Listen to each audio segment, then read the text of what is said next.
Oklahoma man facing nearly 8 decades in prison for the brutal sexual and physical abuse of 2 teenagers is instead walking free.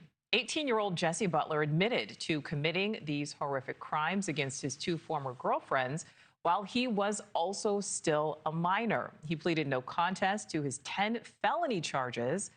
This is body cam video of his arrest. It was just released, where his mother calls the arrest of her son, quote, an awful experience for a child.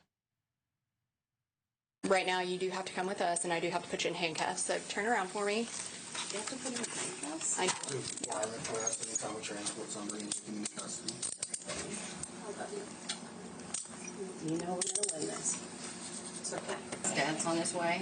We're coming to get you, okay? Stay strong, okay? Say your prayers. Awful experience for a child. Well, protests have erupted, outrage at what this means for Butler's victims. Butler was initially charged as an adult, but in a stunning turn of events, that status was reverted back to being considered a so-called youthful offender because it happened while he was under the age of 18. So that means, in spite of his 78-year prison sentence, he is walking free, tasked with completing community service, counseling. He has a curfew. But by his next birthday, he could have his entire criminal record expunged, meaning he will never have to register as a sex offender. So here to break it down, I'd like to welcome in Oklahoma attorney James Wirth. James, thank you so much for giving us some of your time. Thank you. This sounds pretty unbelievable. There have been massive protests there in Oklahoma, after a judge allowed Butler to avoid that 78 years in prison. Explain what happened here.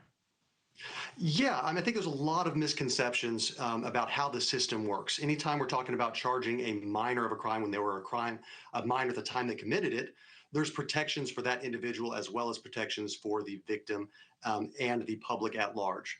The first interesting thing here regarding some concerns that maybe that there was a sweet deal that was done is that the prosecutor under Oklahoma law, this is the only offense, rape in the first degree is the only offense where the prosecutor can decide whether to initially charge it as an adult or as a youthful offender. And in this case, they did decide to initially charge it as an adult.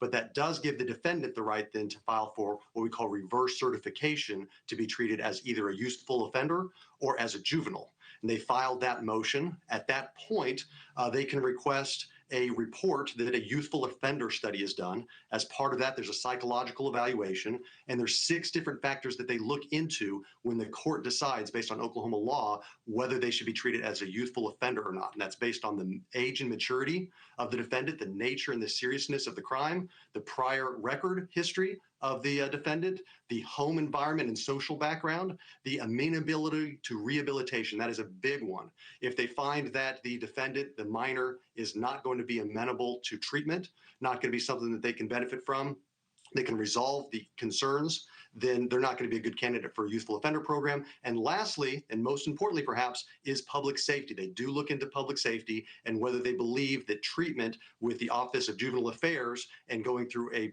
program there is going to protect the public sufficiently.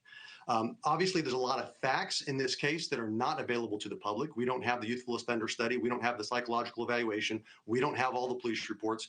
The people that do have all of that information would be the defense, the prosecutor, the judge, and the Office of Juvenile Affairs. And they're the ones that went in there and they actually came to an agreement in this case, and we don't necessarily know why, but this occurred back in July, way before there was any outrage, way before there was any 78-year sentence. This occurred all before that. On the motion to reverse certify as a youthful offender, there was an agreement between the prosecutor and the defense that was accepted by the judge based on the report from OJA that this defendant should be treated as a youthful offender.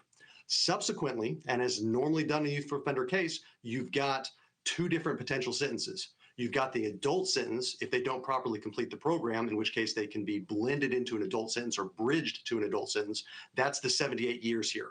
But I want to make sure everybody understands that that 78-year sentence was determined already knowing that he was going to be treated as a youthful offender.